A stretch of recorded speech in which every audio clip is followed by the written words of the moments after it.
गेल्या काही वर्षांपासून रोजच्या जीवनात आपण ऊर्जेचा अमर्याद वापर करत आहोत। वीज, पाणी, ज्वलनशील पदार्थ, आण्विक ऊर्जा अशा विविध प्रकारच्या ऊर्जांचा वारेमाप वापर होत असल्यानं प्रदूषणासह मानवी जीवनावर परिणाम करणारे अनेक घातक घटक निर्माण होत आहेत। या पार्श्वभूमीवर आजपासूनच ऊर्जा संवर्धन आणि ऊर्जा बचतीची जबाबदारी प्रत्येकाने उचलण्याची गरज आहे। विजेच्या बचतीबाबत जनजागृती करण्यासाठी आजचा दिवस जागतिक ऊर्जा संवर्धन दिवस म्हणून साजरा केला जातो। त्यानिमित्त ऊर्जेचा होणारा अमर्याद वापर आणि ऊर्जा संवर्धनाची बचतीची गरज यावर भाष्य करणारं बी न्यूजचं विशेष वृत्त। गेल्या काही वर्षात घरगुती आणि व्यापारी तत्वावर ऊर्जेचा वापर प्रचंड प्रमाणात वाढलाय। आपण रोजच्या जीवनामध्ये कळत नकळत अनेक वस्तूंद्वारे ऊर्जेचा मोठ्या प्रमाणात वापर करतो। शिवाय देशभरातील छोट्या मोठ्या प्रकल्पांसाठी तसंच संगणक आणि आयटीशी संबंधित उपकरणांना लागणाऱ्या विजेचा आलेख दिवसेंदिवस चढता आहे।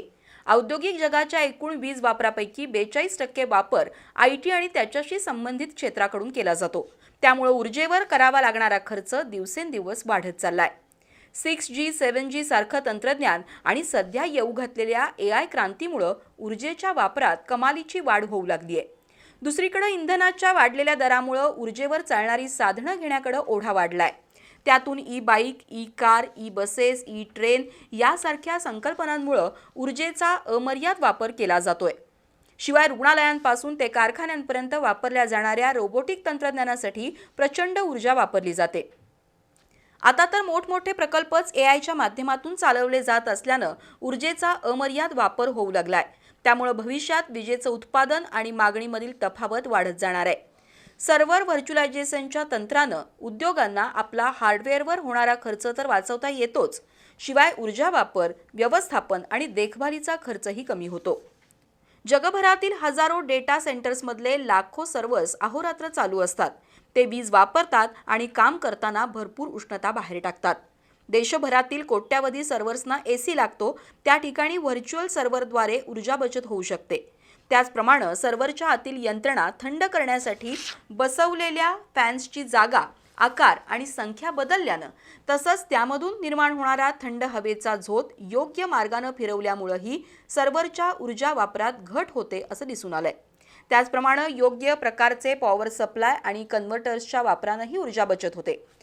तसंच डेस्कटॉप पॉवर मॅनेजमेंट या प्रभावी उपायामुळे संगणक सुरू असेल परंतु त्याचा प्रत्यक्ष वापर सुरू नसेल अशा काळात त्यामधील समाविष्ट सॉफ्टवेअरद्वारे ऊर्जा बचतीचे उपाय केले जातात। त्यामध्ये संगणकाचा वापर थांबल्यावरही काही सेकंदांनी मॉनिटर बंद झाल्यानं विजेची भरपूर बचत होते। माऊस हलवला किंवा कीबोर्डवरील एखादी की दाबली की लगेचच पडद्यावरील चित्र पूर्ववत दिसू लागतं।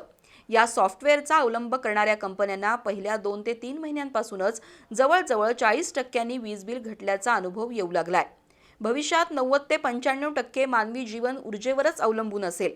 अशा वेळेस ऊर्जा बचतीसाठी घरी किंवा कामाच्या ठिकाणी अनावश्यक ऊर्जा वापर टाळणं, ऊर्जेची काटकसर करणं, नवनव्या तंत्रज्ञानाचा वापर करून ऊर्जा संवर्धन करणं, त्यातून ऊर्जेचा वापर आणि पर्यायानं खर्चही कमी करण्याची गरज आहे। ऊर्जा बचतीचे विविध उपाय आपण अवलंबले तरच नवनव्या तंत्रज्ञानाच्या वापरासाठी ऊर्जा शिल्लक राहील यात शंका नाही।